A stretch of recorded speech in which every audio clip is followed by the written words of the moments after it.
Bonjour à tous et bienvenue dans cette vidéo dans laquelle je vais répondre à la question suivante. Bonjour Hugo, j'ai essayé d'improviser, j'adore, mais je me retrouve souvent à monter la gamme et à la descendre. Je n'arrive pas à véritablement créer mes propres mélodies. Comment faire? Merci pour cette question. Alors, il est possible en effet qu'en impro, vous vous retrouviez bloqué à monter et à descendre la gamme, ce qui pourrait donner quelque chose comme ça.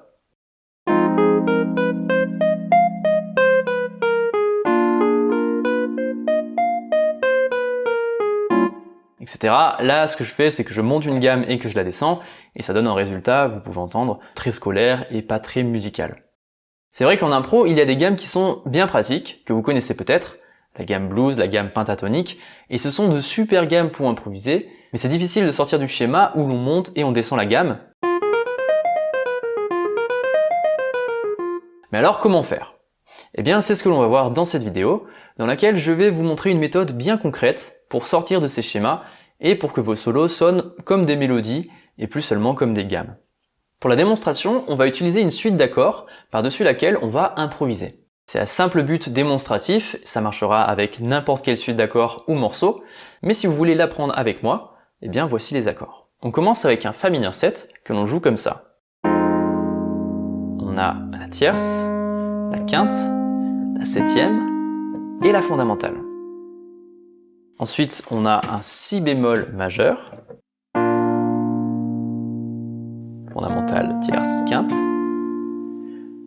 Ensuite, un Mi bémol septième de dominante, avec une neuvième. Celui-là, il a un son intéressant. On a la tierce majeure, la quinte, la septième mineure et la neuvième. Vous pouvez jouer également neuvième bémol si vous préférez. Et puis un La bémol majeur. Fondamentale, tierce, quinte. Et on va les jouer à la main gauche pour qu'on ait la liberté d'improviser à la main droite. Le but de cette leçon, c'est l'improvisation.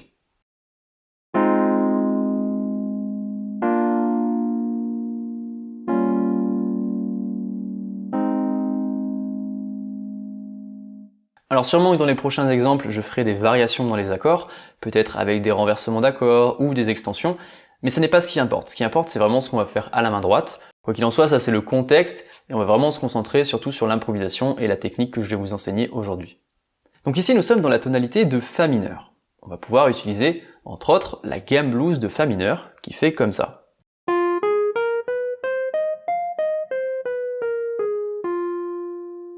On peut utiliser plein d'autres gammes, comme la gamme mineure naturelle ou le mode dorien, qui sont plus avancés.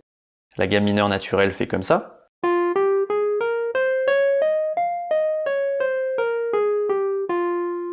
Et le mode dorien fait comme ça.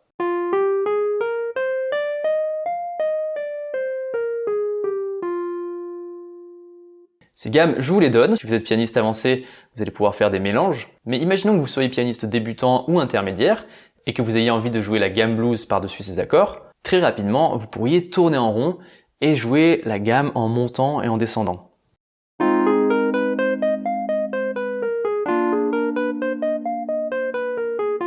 Bon, et ce qui manque ici, c'est l'aspect mélodique. Évidemment, vous l'entendez, ça n'est pas super mélodique, et la méthode que je veux vous partager aujourd'hui, c'est tout simplement de chanter ce que vous allez jouer.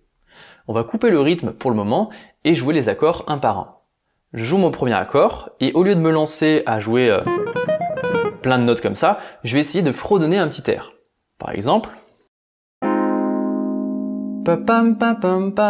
Et une fois que je l'ai chanté, je vais le chercher sur les notes.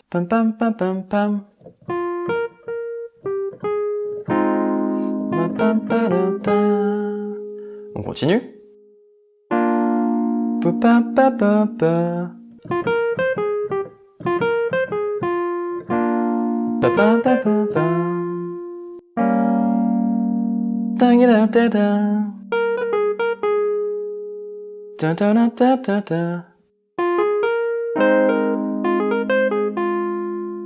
Ok, vous comprenez la logique. Et vous voyez qu'en faisant ce travail, je mets une dimension très mélodique qui aurait été difficile à trouver si je n'avais pas eu la volonté de chanter. On peut trouver ça un peu ridicule, et d'ailleurs, désolé pour ma voix, mais c'est très efficace. Ça vous entraîne à la fois à travailler votre oreille, à être plus créatif quand vous faites des solos, et à vraiment jouer des choses qui sonnent bien.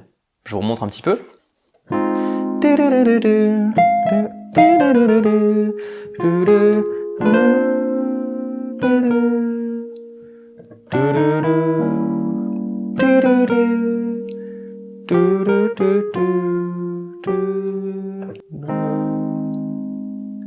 En plus, probablement qu'avec votre chant, vous allez oser sortir des gammes et sur certains accords chanter des choses que vous n'auriez pas su jouer simplement avec les gammes.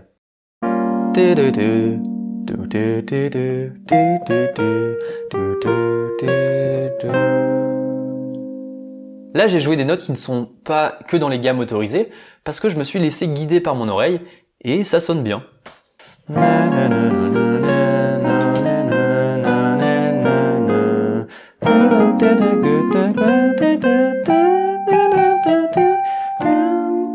Je suis d'accord, ça peut être inconfortable à faire, mais vous pouvez le faire quand vous êtes seul à la maison si vous préférez, ou en fredonnant. C'est moins dérangeant pour les gens autour. Quoi qu'il en soit, ici, le but c'est de développer votre muscle créatif, de vous entraîner à chanter des mélodies dans votre tête et à les jouer après sur le piano. Et c'est ce qui va faire en sorte que vous allez sortir des gammes et jouer plutôt des mélodies et vraiment construire un discours. Et à terme, vous pourrez le faire simplement dans votre tête, sans chanter à voix haute, mais en chantant dans votre tête et en jouant sur le piano. Par exemple.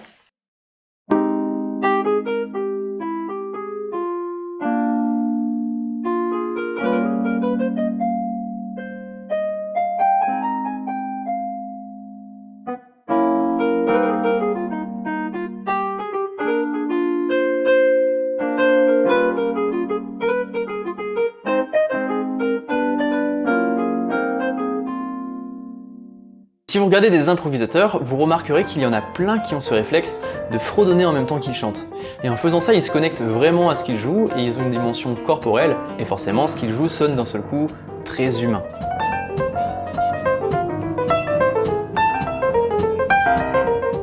Là, en faisant ça, vous ne jouez plus des notes au hasard, mais vous jouez vraiment avec votre oreille. Et ça vous entraîne à véritablement créer des mélodies et pas des suites de notes scolaires. Vous verrez qu'au début ce sera difficile, mais ça cultive votre sens de la mélodie et vous permettra à terme d'arriver à jouer des mélodies bien plus naturellement. Ok, j'espère que cette méthode vous aura aidé. N'hésitez pas à fredonner pendant que vous improvisez, vous verrez que ça vous sera d'une très grande aide.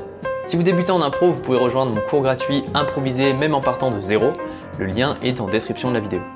Merci d'avoir suivi la vidéo et on se retrouve la semaine prochaine.